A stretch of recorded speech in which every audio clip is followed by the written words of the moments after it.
você que está ligado aqui na Rádio Costa Azul FM 93,1. Ótima segunda-feira, um ótimo começo de semana, que a sua semana seja muito produtiva. Bom, o Passando a Limpo desta semana fala sobre educação. Só lembrando para você que estamos ao vivo também pelo nosso site, costaazulfm.com.br, também pelo nosso aplicativo que você encontra na sua loja de downloads. Eu converso hoje com Estela Salomão, ela é secretária municipal de educação de Angra dos Reis, e eu tenho alguns dados sobre educação. Vamos lá, antes de começar a conversar com a Estela. A taxa de escolarização de 6 a 14 anos, esse é um dado de 2010, no município está entre 96,4%. Os anos iniciais do ensino fundamental, o IDEB, o Índice de Desenvolvimento da Educação Básica, está em 5,1, a meta é 6,0 no município. Docentes no ensino fundamental, estudados de 2018, são 1.184, e as matrículas no ensino médio, também dados de 2018, 22.335. Muito obrigada pela presença, Estela Salomão, aqui no Passando a Limpo. Vamos conversar um pouquinho sobre a educação, né, no município de Angra dos Reis. Bom dia. Bom dia, Carla. Bom dia a todos os ouvintes. É um prazer estar aqui e principalmente conversar sobre educação. Estela, professora Estela, né? É prioridade do governo em Angra dos Reis hoje a educação? Ele tem como prioridade esse tema? Sim, sem dúvida é prioridade. Eu fui secretária de 2001 a 2008 com o prefeito Fernando Jordão, e nós tivemos a oportunidade de avançar muito, e neste retorno com ele, foi também para avançar em educação. Então eu digo que essa é uma marca da gestão, avançar em educação. Os cenários se modificam, a realidade do nosso município é outra, mas nós continuamos firmes no propósito de oferecer uma educação pública de qualidade. Quais as políticas públicas hoje que são feitas para que essa educação, né, o incentivo, para que haja mais incentivo à educação no município? Bom, nós temos um grande trabalho já consolidado, que nós tivemos o prazer de fortalecer na outra gestão e que agora estamos retomando com mais força, da educação infantil, uma educação inclusiva, com ampliação do atendimento aos alunos com espectro autista, um trabalho bonito que tem dado resultados. Inclusive mudamos para um outro endereço para ofertar mais 40 vagas, uma equipe extremamente comprometida.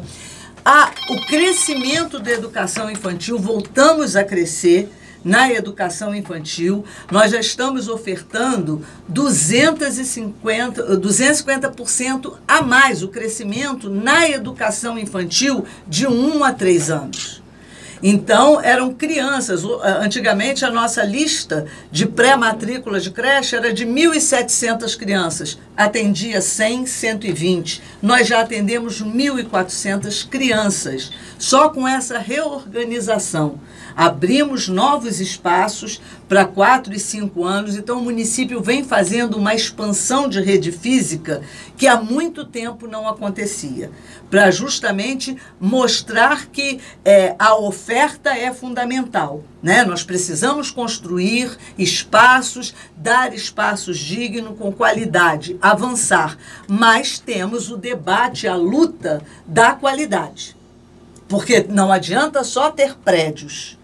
Por mais bonitos que eles sejam, mais bem equipados, nós precisamos também continuar e investir na qualidade. E isso passa pela valorização do profissional, isso passa pela formação, isso passa por uma proposta de trabalho consistente e também do apoio à família. A escola cumpre uma tarefa, a família cumpre a outra. Exatamente. E nós estávamos conversando nos bastidores agora, a gente vive, e aí você citou na nossa primeira pergunta sobre a realidade diferente do município, né? Quais são os principais desafios hoje, né, da escola, né, em relação a esse aluno, a dar o ensino acadêmico a esse aluno? Qual é o principal desafio? Olha, são muitos, né, os desafios. você tem que pensar a educação enquanto uma política pública voltada para um território. E hoje nós temos comunidades que estão profundamente afetadas pela questão da violência, pela evasão, por uma série de questões que faz com que haja uma movimentação de alunos muito grande, que isso acaba influindo no nosso índice de desenvolvimento da educação básica, do IDEB, porque ele é a soma das notas das avaliações de português e matemática e também da evasão da repetência. E isso tem se constituído, embora a gente tenha avançado no IDEB, nós ainda estamos um pouco, né, abaixo da meta. Uhum. Mas o próprio governo federal também entende que o IDEB precisa ser repensado. A fórmula como faz esse cálculo, porque ela não espelha a realidade, porque não leva a fatores como violência, oportunidade de emprego. Você tem EJA numa região como a do Estaleiro e da Usina. Se há um boom de oferta para mão de obra, esse aluno vai largar a escola e vai trabalhar num turno no Estaleiro. E aí isso vai refletir em dados que ele abandonou porque a escola não foi interessante, ou porque ele não estava acompanhando, a escola não teve capacidade de cuidar desse aluno, de pensar uma educação voltada para as suas necessidades. Nem sempre é assim. Então, nós temos essa política de investimento na educação infantil, essa política de fortalecimento da educação especial. Temos um trabalho grande de apoio à família na escola, aos alunos. Então, investindo muito na alfabetização, na base, que é a alfabetização. Estamos com um trabalho grande, um trabalho de apoio PAP, que é um projeto de apoio pedagógico. Estamos mapeando todas as nossas escolas, os índices de cada escola, e a partir desse índice, que nós vamos fazer um lançamento essa semana, cada escola vai se comprometer com um plano de ação para a superação dessas dificuldades, porque nós temos, sim, crianças ainda na nossa rede. Nós nos deparamos agora nessa análise com 9, 10 anos de repetência. Se não é um caso para a educação especial, se não é um cuidado de saúde ou de assistência social, o que está motivando essa permanência dessa criança ou essa retenção desse jovem, desse adulto dentro do espaço escolar. Então, são inúmeros os desafios e inúmeras as políticas que contemplem a gama, a totalidade e a diversidade do que é o ato de ensinar. A gente estava falando sobre a questão dos desafios, né? E muitos desafios também hoje passa pela questão do profissional, do professor, né?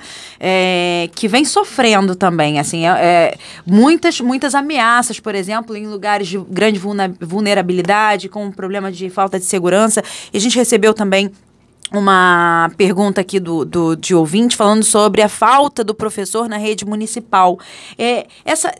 Essa falta de segurança, essa questão dessa crise, né, dentro da escola, também acarreta isso, a esse professor desistir, a esse professor falar não quero mais, ou pedir para se aposentar, ou pedir até as licenças prêmios, que tem direito, enfim, mas esse professor, ele está desmotivado. Como é que está essa situação do profissional? Carla, nós assumimos em 2017 com uma carência absurda de professor.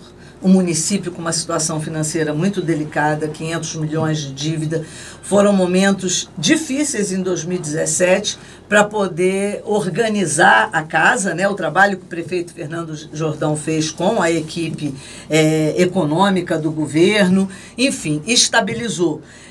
E pegamos realmente, havia em 2017 uma falta de professor mesmo. Não havia professor suficiente para o número de turmas que nós tínhamos.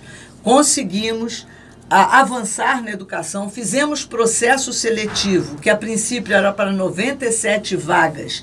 Já chamamos 190 professores, temos um concurso que vai acontecer agora no meio do ano, do segundo semestre, para suprir essa vaga, que é provisória, do processo seletivo. Fizemos processo seletivo para os profissionais de educação infantil, berçarista, fizemos para monitor. estamos cobrindo, chamamos do concurso público professores, mais de 40 professores de concurso público, que está de 2015, que nós renovamos por mais 2 anos em 2017, ele tem vigência até dezembro de 2019. Chamamos professores, mas, apesar de termos todos esses profissionais, hoje o nível de adoecimento, de licença psiquiátrica na rede municipal é absurda. Mas é Angra dos Reis só? Não. O país, o Estado, você vê esse movimento, você conversa com secretários de educação, eu faço parte de uma rede, que é a Undime, que é a União Nacional dos Dirigentes Municipais de Educação. A Undime é um fórum de secretários de educação que você dialoga com os 92 do Estado do Rio. Sim. E também com os secretários através da Undime Nacional, com os 5.570 secretários. Então, você tem esse panorama da realidade. E em Angra, em especial, nós, quando convocamos esses professores de concurso, muitos vieram, olharam, mas nessa localidade eu não fico. E desistiram. Aí você chama novo professor. Então, as famílias reclamam, às vezes eu sou acessada pelo WhatsApp, está faltando professor. Hoje não falta professor para turmas. Cada turma montada na nossa rede, nós temos quase 1.000 turmas. Nós temos 500 e poucas, 570 salas de aula hoje, quase 600 salas nas 75 unidades. E temos aí, porque nem todas funcionam à noite, né? São 5 escolas que têm jovens e adultos, quase 1.000 salas de aula aberta. Nós temos os docentes. Agora, a prefeitura não tem na cartola, a Secretaria de Educação não tem na cartola para as faltas, as licenças médicas. Hoje, muitos professores nas 75 unidades das ilhas, porque nós temos 14 praias em ilha, nós temos Caieiras, Jipoia, Sertão do Bracuí, Sertão do Ariró, Sertão do Parque Mambucaba, escolas de dificílimo acesso, e que se o professor adoece, a secretaria não tem. Se é uma licença com mais de 3 dias, 1 semana para a gente poder fazer o RTI, eu tenho que conseguir na imediação, naquela localidade, um professor que tenha disponibilidade de sair daquela escola num turno para aceitar receber a dobra para suprir aquela falta. Então, hoje, quando falar falta professor na rede, falta, porque se o professor tiver uma doença, uma licença de 45 dias, 30 dias, muitas vezes eu não consigo, eu não tenho uma gavetinha de estoque de professor. Isso nenhum município tem, não existe esse do professor substituto. Nós temos diretores que ficaram 3 meses em sala de aula, ocupando a direção e a docência, ocupando auxiliares de direção, professores na própria escola que aceitam fazer o RTI, que é o regime de tempo integral, a dobra para suprir. Mas, às vezes, numa escola, faltam 3, 4. Você tem um auxiliar por turno e um diretor, dependendo do tamanho da escola. Na Ilha Grande, o diretor é diretor e professor. E você não tem. Manda agora para Ilha Grande, joga um dentro do barco e leva. A logística e a burocracia é complicado e você não tem esses recursos humanos assim disponíveis. A nossa equipe pedagógica da secretaria muitas vezes vai para essas comunidades para não deixar o aluno sem aula. Mas nós somos muito cobrados. Eu sei que a imprensa, né, a rádio, às vezes que eu venho aqui, tem esse tipo de reclamação. Hoje com o WhatsApp, meu WhatsApp está aí disponível. Então as pessoas falam, como é que fica? Eu vou chamar o Paulinho da escola, eu vou ligar para a Costa Azul. Tá bom, o que a gente pode fazer, nós fazemos. Mas o nível de adoecimento, de licença, principalmente adoecimento emocional, psicológico, pelos conflitos, pela violência, pela própria dificuldade, a locomoção, e a gente tem que respeitar esse profissional também. Assim como a criança adoece, o pai de família adoece, o professor é um ser humano que também adoece. Ele não é um vagabundo que não quer trabalhar. Até porque a gente vê uma crise também, uma crise familiar, no sentido de que a escola dá a formação acadêmica para a pessoa, mas a formação ética, a formação moral vem muito da família. Nós vemos hoje em dia uma família muito esfacelada, né? Uma condição de família muito complicada no Brasil inteiro. Então isso acaba afetando em sala de aula, porque as crianças não recebem aquela educação de casa, e aí o professor tem que acabar fazendo esse tipo de serviço também, educar para a vida, né? Não só academicamente, mas para a vida. E aí acaba sobrecarregando também o profissional, né? Professora, eu converso com Estela Salomão, secretária municipal de educação de Angra dos Reis. Vamos falar agora sobre a ampliação da escola de tempo integral, que na verdade ela tem o objetivo, né, de tirar a criança da rua o maior tempo possível, né? Então, a educação que ocupa o tempo da criança para que ela não se envolva com outras coisas, né, que não são legais. A ampliação dessas escolas de tempo integral, como é que está no município? Nós dobramos a nossa oferta. O município tinha 4 escolas de horário integral, uma na Ilha Grande e 3 no continente. Hoje nós temos 8 escolas de horário integral. As 3 Sapinhatubas e Lambicada também passaram para a escola de horário integral. Sapinhatuba está 3. A Zita de Oliveira está concluindo a obra para fazer a oferta, mas em 2 dias já se oferece o horário integral. Eu gosto de pontuar 2 coisas importantes. Uma é a perspectiva da educação integral, que foi aquela pensada por Darcy Ribeiro e que é o nosso sonho de consumo, é a nossa meta. É um espaço que inclua esporte, lazer, cultura, que o território, a cidade contribua para a formação integral do educando. Né? Você tirar o aluno da escola para ir ao cinema, porque nós temos crianças que nunca foram a um cinema, crianças da Ilha Grande que nunca pisaram no continente, crianças do continente que nunca pisaram na ilha, que não conhece, que não desfruta. E a gente tem feito alguns trabalhos de corredor marítimo cultural, de corredor cultural no município, com todas as séries, um trabalho belíssimo de memória, de patrimônio que a professora Ana Mares Figueiredo faz. É comum ver a Ana Mares com um grupo de alunos das escolas mostrando a cidade. Isso é educação integral. Mostrar a cidade, o território. Hoje, ainda, eu digo que timidamente no nosso município, o que a gente tem feito é educação de horário integral. Porque as nossas escolas são 75 unidades escolares. 50% desses prédios são prédios que são municipalizados. Eram da rede estadual, que gradativamente no processo de municipalização, ou seja, entregam o prédio para o município. O ensino passa a ser municipal, mas o prédio continua do Estado. Então, a municipalização é do ensino. São escolas que não dispõem de quadra, de laboratório, às vezes nem espaço físico para essa ampliação. O máximo que a gente consegue é fazer um segundo pavimento para colocar a sala de aula. Então, estamos, e aí a nossa opção dentro desse cenário, dessa perspectiva, foi começar pelas áreas de maior vulnerabilidade? Sim, porque lá ele tem o reforço de português, de matemática, a oficina de artes, a oficina de recreação. Ele tem atividades que favorecem o desenvolvimento dele como pessoa e também este cuidado de ficar dentro da escola. A questão da creche também, rapidamente, falando sobre a questão da creche e das necessidades especiais, não tem?